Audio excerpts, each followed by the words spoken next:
মনোজমিত্র স্যারের জন্য, তেনার আত্মার শান্তি কামনার জন্য আমরা আমাদের নিউ স্টার এন্টারটেনমেন্ট প্রোডাকশন হাউসের পক্ষ থেকে এবং তেনার শেষ ছবি পাণ্ডুলিপি, যেটা আমাদের প্রোডাকশন থেকেই হয়েছে এবং খুব শীঘ্রই ছবিটি রিলিজ পাবে, তিনি ওপর থেকে গিয়ে অবশ্যই উনি আশীর্বাদ করবেন আমাদের ছবিকে, ছবিটি যাতে মুক্তি পায় এবং ছবিটি যাতে খুব ভালো রেসপন্স পাওয়া যায় দর্শকের থেকে, সেটা আমরা অবশ্যই কামনা করব।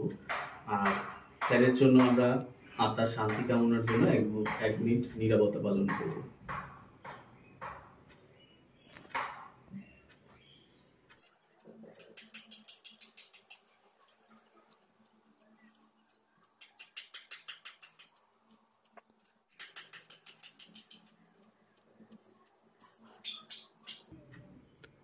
হয়ে গেছে।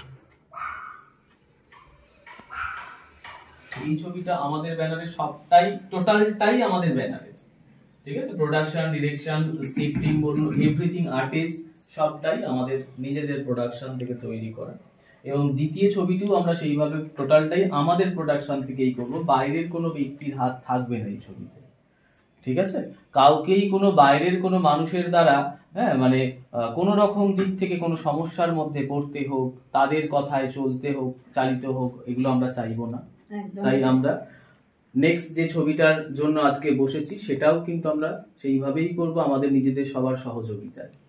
কারণ সেখানে কি হয়, কোনো রকম সমস্যা কাউকে আসতে হয় না। যখনই আমরা একটা প্রডিউসারের কাজ করি সেখানে কিন্তু অনেক সমস্যার মুখে পড়তে হয়, আমরা সেটা সবাই জানি, আর্টিস্টরা জানে, ডিরেক্টররা জানে, এটা প্রোডাকশন সবসময় জানে। অনেক ক্ষেত্রে অনেক বাইরের প্রডিউসারদের নানা রকম সমস্যা থাকে, তাদেরকে অনেক ক্ষেত্রে আমাদের এদিক থেকে অনেক রকম জিনিস হয়তো অনেক কিছু বিষয় গিফট করতে হয়। তো সেটার দিক থেকে আমাদের ছেলেমেয়েরা, আমি বলবো, খুব সেফটি ভাবে কাজ করে, তাদের কোনো দিকের কোনো বাধা নেই, স্বাধীনভাবে তারা কাজ করে।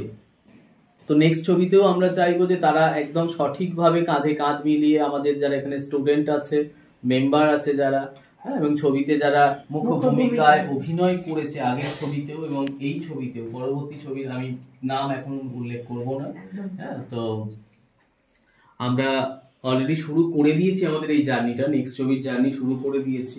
কিন্তু অনেক ব্যক্তি আছে যারা কিছুই করে না। আজকে যদি এই যে ধরো স্টুডেন্ট যদি বলে স্যার আজকে আমি আসতে পারবো না, আজকে আমি দেখলাম কারণ একটা এইচএস এর পরীক্ষা করেছে, ঠিক আছে, সে আজকে আসতে পারেনি, কালকে পরীক্ষা আছে, তার এরকম অনেক আজকে আছে, যারা ছোটই বলো আর বড়ই বলো, এরকম অনেকে আছে যার জন্য আসতে পারেনি। তাদের বিষয়টা কিন্তু অন্য, সেটা আমি নিজেও জানি। কিন্তু যে সেই জায়গার মধ্যে নেই, আমি এখন বর্ণিজিতের যদি নাম বলি, যে বর্ণিজিতের মতো ছেলে যদি আজকে বলে স্যার আমার কাজ আছে আসতে পারবো না, ঠিক আছে, তো সেক্ষেত্রে তার দিকে আমার মনে হয় তখন আমি তাকে বলবো যে অভিনয়টা তোমার না করাটাই ভালো। আর মেন যেটা দাদার ক্রেডিট, আপনার ক্রেডিট, সেটা হচ্ছে মানে আমি যে এখানে আসবো, আমি কোনোদিনও ভাবি, দাদার সাথে ফোনে কথা হয়েছে কয়েকবার, দাদা আমাকে বকখালির জন্য প্রথম আমাকে সিলেক্ট করেছিল, আমি যেতে পারি টাকার সমস্যার জন্য, তারপর তো অনেক রকম সমস্যার জন্য আর এই লকডাউন আসা হয়নি। কিন্তু আমি যখনই শুরুটা করি তখনই আমি বলি যে আমি শুরুটা এখান থেকেই করেছি, কেন প্রথম ক্যামেরা আমাকে এই দাদাই দিয়েছে, ক্যামেরার সামনে কাজ আমাকে দিয়েছে, তার আগে অনেক কিছু করেছি কিন্তু প্রথম ক্যামেরার কাজ উনি আমাকে দিয়েছে। প্রত্যেককে চরিত্র দিয়ে, প্রত্যেককে একটা মানে বাচ্চা ছেলেও খুব বড় ভূমিকায় অভিনয় করে। তা তোমরা ছবিটা দেখো, বাচ্চা অভিনয় করে চলে গেল আমাদের প্রোডাকশনে মহালয়ার কাজে, মা দুর্গা। এবং একটা বড় বিষয় হচ্ছে, তোমরা একটা জিনিস দেখবে, যে কটা কাজ হয়েছে আমাদের প্রোডাকশনে, কোথাও কেউ বলতে পারবে না আমি খেলার জায়গা পাইনি। এবার যারা বোকামো, যারা বোঝে না, সে হয়তো বলতে পারে হ্যাঁ যে আমি ছোট ছেলের এই জায়গাটা অভিনয় করেছি, আমি বন্ধুর করেছি বা আমি এটা করেছি, কিন্তু কোনো অংশে বলতে পারবে না আমার অভিনয়ের জায়গা কম ছিল। সিন একটা হোক বা 10টা হোক, তুমি খেলার জায়গা তো পেয়েছো। তুমি যদি একটা সিনকে খেলে ভালো অভিনয় করতে পারো, ওই একটা সিনেই তুমি কিন্তু পুরস্কার তুলে নিয়ে চলে আসতে পারো। আর আরেকটা জিনিস যেটা, সেটা হচ্ছে মানে এখানে যেমন ধরে মানে মানুষকে বোঝানো হয়, অন্য প্রোডাকশন গুলো কিরকম হয় যে এই তুই এটা করতে পারছিস না, তোর এরকম ভাবে খরচ করছিস কেন, এরকম একটা ঝাঁঝানি দেয়। সেই জিনিসটা আমি মোটামুটি 4 বছর আসছি, একদিনও হয় না। আমি একটু বেশি ভালোবাসি, আন্তরিকতাটা আমার বেশি। সেটা না। আবার আরেকটা কথা, যেটা তুমি যদি একটা ডিরেক্টরকে কাজ, প্রথম কাজই তুমি ভালো দিয়ে দাও, যেটুকুই তোমার ক্যারেক্টার থাকুক, সে যেন তোমাকে ছেড়ে কিন্তু সে কখনোই কাজে এগোতে চাইবে না। কারণ তার লস কিন্তু সে রাখবে, যে লস আমার লাভ। আমি একটা সিন 10 বার করে নেব, কোনো ডিরেক্টর চাইবে না। তো পারফেক্টলি যদি একটা সিনই তুমি দিতে পারো তো তোমাকে যেমন আমার প্রথম কাজের ভয়েস ওভারটা দাদাই দিয়েছে, কেননা সেই সময় আমি আসতে পারি লকডাউনের সময়, ওইটা আটকে গেছিল। তারপর হচ্ছে যে যেগুলো কাজ তুই করবি ভয়েসটা তোকেই দিতে হবে, কেননা সেই সময় মুখের সঙ্গে ম্যাচটা খায় না। এটা সবচেয়ে বড় কথা কি বলতো, নিজে কাজ করে ডাবিং করা। ভেবে দেখো এবার, ওকে বুঝিয়েছি এই ব্যাপার তুমি করতে পারবে, ওকে ভরসা যদি আমরা এইভাবে কাজ দিয়ে কাজ করিয়েছি, তো সেক্ষেত্রে ও কিন্তু এই কাজটা করেছে। সেখানে ওর বলার আশা করি আমি, মানে বলার সেই জায়গাটুকু নেই বা রাখতে পারবে না যে স্যার আমি কবে কাজ পাবো, আদৌ পাবো। ঢোকার আগেই তো কাজ পেয়ে গেছে, এই জায়গাটা আছে বা পায়, আশা করি এটা পেয়েছে সবাই প্রত্যেকের। হ্যাঁ, প্রত্যেকের জায়গা এদের যেমন একটা করে ক্যারেক্টার, মানে ছোট জায়গা, কিন্তু প্রত্যেকটা ডায়লগ এমন আছে, প্রত্যেকটা ডায়লগ মন ছেয়ে উঠে না, মানে ফাটিয়ে বলার মতো ডায়লগ। আজকে যদি উজানকে যদি মঞ্চে তোলা হয়, বলা হয় যে পাণ্ডুলিপির একটা ডায়লগ তুমি বলো তো, ও ফাটিয়ে একটা ডায়লগ বলে দেবে, একটা ডায়লগই ফাটিয়ে বলার মতো। সমীরণকে বলা হোক, সমীরণেরও একটা ডায়লগ আছে, একটা ডায়লগই বলার মতো ডায়লগ। কেউ বলতে পারবে না আমি জায়গাটা পাইনি, ওই যেমন ওইরকম একটা শব্দ যে আমি মঞ্চে উঠে বলবোটা, ওই শব্দটা বলবো, আমি তো বলতে পারি। হচ্ছে ব্যাক সাইড থেকে সাহস দেওয়াটা, যেটা এখান থেকে হয় সেটা হচ্ছে যে তুমি পারবে, তোমার মধ্যে জোরটা দেওয়া, মনের জোরটা দেওয়া, সেটা হয়েছে। লাগছে করে আমরা খুব আনন্দের সঙ্গে সবাই মিলে খাচ্ছি। চা খাচ্ছ, বিস্কুটটা খাচ্ছ, বলো। বিস্কুট তো হয়ে গেছে, একরকম বিস্কুটই খাইছি, একরকম 4 রকম বিস্কুট, বাকিগুলো পেটে চলে গেছে, কিছু স্টকে আছে, আবার পরের পর্বে দেখানো হবে। পরের দেখানো হবে। আচ্ছা, আমি আবার নিয়ে আসছি, বস আমি ঘুরে আসছি। চা যাবে?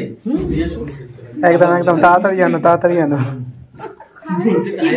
ছেলে যাকে ঠিকঠাক আছে তাহলে।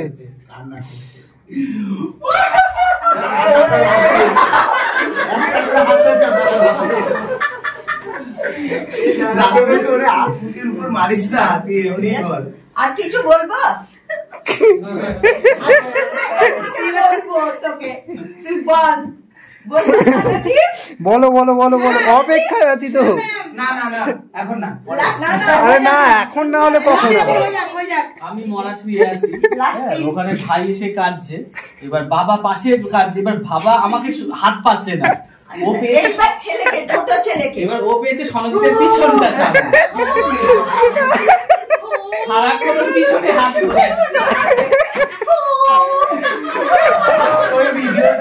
এটা তুমি খুব খারাপ করেছো। লম্বা করে দিয়েছে, বুঝেছো? দিয়ে পেছনে হাত পুরো দেখা হচ্ছে।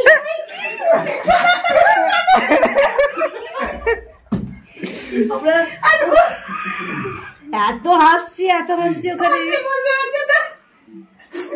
মানে সে ঘরে কি ফাটলো একটা। পারলি, তুই পারলি, পেরেছিস। আচ্ছা, সবাই বকেছে ওকে, সেই দাদা যখন লরি চালানো হলো ওই সময় সবাই বকেছে। তবে একটা জিনিস দাদা আমাকে ওই সব কটা খেলাতে ওটার সাথে একটা কমেন্ট করেছে যে মহারাজ বেঁচে উঠলো, বুঝতে পারিনি জিনিসটা, যে যেই হয়েছে ব্যাপারটা। চলে যাবে না বুঝেই হয়েছে। কিন্তু দাদা আমাকে একটা জিনিস বললো যে জগন্নাথ দা বলছে রিয়াকশনটা কিন্তু সেই এসছে, দাদা বলছে হ্যাঁ। তুমি 3তে পড়ো, আচ্ছা, কোনো ছড়া বলতে পারবে? হ্যাঁ, একটা ছড়া বলো তো দেখি সুন্দর করে। বড় বলবো নাকি ছোট বলবো? তোমার যেটা ভালো লাগে, যেটা সুন্দর করে বলতে পারবে। তাহলে তোমার প্রিয় ছড়া কোনটা? দেশের মাটি। বলো। দেশের মাটি সত্যেন্দ্রনাথ দত্ত। মধুর চেয়েও আছে মধু, সে এই আমার দেশের মাটি, আমার দেশের পথের ধুলা, খাঁটি সোনার চাইতে খাঁটি, চন্দনারি গন্ধে ভরা, শীতল করা ক্লান্তি হরা পায়, যেখানে তার অঙ্গ রাখি সেখানটিতে শীতল পাতি, শিওরে তার সূর্য এসে সোনার কাটি ছোঁয়া এসে, নীলমহলের জ্যোৎস্নানীতি বুলায় পায়ে রূপার কাটি, নাগের বাগের পাহারাতে হচ্ছে বদল দিনের রাতে। ও উচ্চারণ গন্ডগোল, হ্যাঁ ওই জন্য হরবার জড়িয়ে যাচ্ছে তো।